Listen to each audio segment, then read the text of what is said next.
If you could be any anime character, who would you be? I think you know. Right, Saitama, awesome. I love One Punch Man. Yeah, sometimes I wish I had his powers. I don't know. But instead of punching away the titans that attack Z City, I'd punch away my own personal insecurities and fears. Loneliness, anxiety, fear of death, lack of love from a father figure. Yo, bro, you need to stop trying to force your friends to watch anime. Top of the morning, top of the morning, top of the morning, top of the morning, top of the morning, top of the morning, top of the morning. What's good, y'all? Welcome back to another video. In this video, we'll be having a little discussion, something that's just really off the cuff, have no real script. I just want to talk in the camera, do something a little bit different. So, I will be talking about, hey, maybe you should stop trying to force your friends to get into anime. I know that's a little bit controversial, but I'll get more into what I mean by that. But before we get into this video, please be sure to subscribe to the channel, as well as to the notification bell to get notified for more content that I put out. As well, if you end up enjoying this video, be sure to hit me with a like and leave a comment and let me know your thoughts. So, without any further ado, let's just get into it, y'all. If she ain't got a butt, fucking get into it, yo. So here's why I'm saying stop trying to force your friends to get into anime. And this is more of a conversation I'm gearing towards people in my age group, which is millennials. I don't really mean this specifically for people in Gen Z or Gen Alpha, which is like a very, very specific age group. Like Gen Z is what, 1997 to 2010. So the youngest person in Gen Z is 12 years old, and then after that is Gen Alpha. And for the most part, from what I see on the internet, based on a lot of the people in my age group who are parents, younger parents who have kids who are maybe about 10 years old, or people with siblings who are also in that same age group, 10 to 15 years old, anime has become extremely popular and mainstream for them. For the most part, it has become their cartoons. Back in the day, we grew up with things like Rugrats, Toon Disney, Disney Channel, you know, Nickelodeon, like Cartoon Network. These cartoon shows that we had were more American, and maybe we grew up with things like the anime you watched on Toonami, like Dragon Ball Z, Sailor Moon, Pokemon, or maybe you watched Digimon, like things like Yu-Gi-Oh! All these things in the millennial age group. But nowadays, anime is so mainstream. It is all over the place. Whether you see Megan Thee Stallion dressed as Todoroki or doing Mirko from My Hero Academia. You have Paris Hilton dressing as Sailor Moon for Halloween. You have Alicia Keys dressing as Beerus from Dragon Ball, or Swiss Beast dressing as Obito. Anime is more popular than ever, and not to mention the black push that we're also getting from artists that I just named, as well as people like RDC World, who has really pushed anime into the mainstream of being cool with not only being into sports, but really into anime, and people considering like, I guess you guys can be normal. Because I know people tend to make this joke a lot, like, hey, maybe we wouldn't have made fun of you growing up if you weren't Naruto running in the hallway. Relax. Come on. You know, for the most part, that was not most people. That is not a very common thing, but you pick the lowest common denominator that it's okay to make fun of and pick on. It is what it is. I've always been to anime. I've never hit it, but also nobody ain't never seen me run down the hallway Naruto running. But as a younger kid, I was fighting my cousins. If I got hot enough, I thought I was Team Gohan. So I'm not gonna say I ain't trying to make no anime stuff happen as a kid. I ain't gonna act like I'm high and mighty.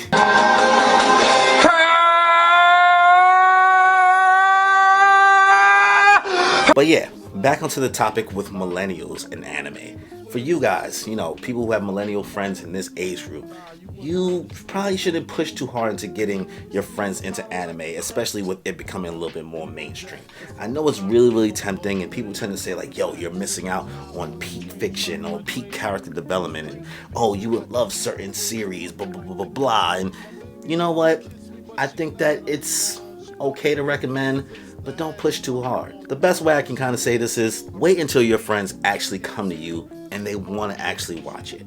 Or wait until they actually have some type of interest. Maybe they peeked it from somewhere else. Maybe on the internet. Maybe they saw a clip somewhere that they thought, yo, hey, what is this series? This looks interesting. Like, should I watch this?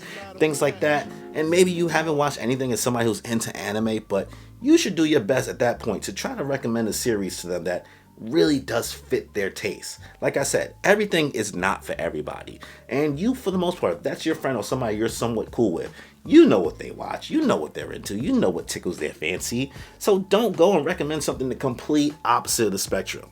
I love One Piece. I'm not going to recommend One Piece to everybody. I think Attack on Titan is fire. I'm also not going to recommend Attack on Titan to everybody. Death Note, cool. Not gonna recommend it to everybody. There's certain things that I feel like if you think about the pacing, think about the storyline, think about the characters, think about how cringy it could be, because come on, we know there's some cringe in anime, so there's levels to it. But think about the things that these people are into. Some people are into horror. Some people are into sports anime stuff. Like, there's just so many different genres in anime that people tend to get confused that it's all about fighting. It's all about Dragon Ball Z, Naruto, One Piece. It's all fighting and shonen type things. And there's just different genres for everything, because all anime is animation. Just like here in America, we have Family Guy, and then you have Bob's Burgers, but then you also have Hey Arnold, and you also have, you know, SpongeBob SquarePants, like things like that. They're all animated, but we all know specifically that there are differences. One is more for adults and one is more for kids, and that's the same thing with anime. There's just a really, really broad spectrum. And also, don't get mad if your same friends stop at, you know, the 90s. It's nothing wrong with that. They may think that Dragon Ball Z is peak and nothing will ever be as good as that because they were kids growing up. But it is what it is. You can let them believe what they want to believe. That is their opinion. That is their experience. And until they're ready to kind of experience that differently, or take something that you would like them to watch, wait for them to ask you. Like I said, just wait for them. Don't just stop trying to force it. Stop trying to force it. It's okay, but also don't get mad that it's becoming mainstream either. I know that's the thing that's on the internet right now. People are getting mad. It's getting kind of gatekeepy, and I can feel that. I get that. You kind of just watching everybody just really just get into something that you love, that you've loved forever. Now all of a sudden, especially after all of the turmoil, everybody thinking that we're just watching hentai automatically if they see anything. Which, granted, there are some scenes that are weird. We know this. If you're into anime, you just know. You know that there's some truth to certain things. But we're used to the ridicule. But it's not okay to kind of push that ridicule back, especially with people who just try to get into it. So with this little conversation, this tangent going on, I'm going to end it here. I'm not going to say too much. All I can say is my recommendations. Hey, if your friend approaches you first about wanting to get into anime, you should try your best to recommend something that you actually think that they'll enjoy. Not something that you personally think is absolute fire. Because different genres for different people. And also, 3-episode rule. Try to make sure it's something that they're going to find interesting within 3 episodes. Do not make it be that, yo, once you get through the first season, it's really going to be fire. Nah, just 12 to 24 episode anime I think is best. You know, Fullmetal Alchemist is a little bit longer than some people can handle. And Death Note, a little bit funky, you know, especially after that second half. That's just me, though. That's just my thoughts. Let me know your thoughts, obviously, in the comment section below. If you think I am out of pocket for even having this conversation or bringing this up, or, you know, experiences you have had that, you know, that recommending your friends to anime, or things that maybe you converted somebody. I mean, recently, my girlfriend's not super into anime, but got her into One Piece. We got one. Is it true? Got one. She's in Skypiea now, so Nice. A win is a win. A win is a win. But anyway, like I said, yeah, let me know your experiences that you may have with your friends, your millennial type friends. I'm sure this doesn't stick the same for Gen Z, but even if you're in Gen Z, I'm sure that you may have this interaction as well. I just can't speak for you guys, and I don't want to speak for anybody in that generation because I'm not that age and I'm not there. It is what it is. So before we end this video, if you have not already, please be sure to subscribe to the channel, as well as the notification bell to get notified for more content that I put out. As well, if you end up enjoying this video, be sure to hit me with a like and leave a comment, and let me know your thoughts on forcing your friends or trying to get your friends, or what experience you've had of getting into anime. So, on that note, y'all, enjoy your life.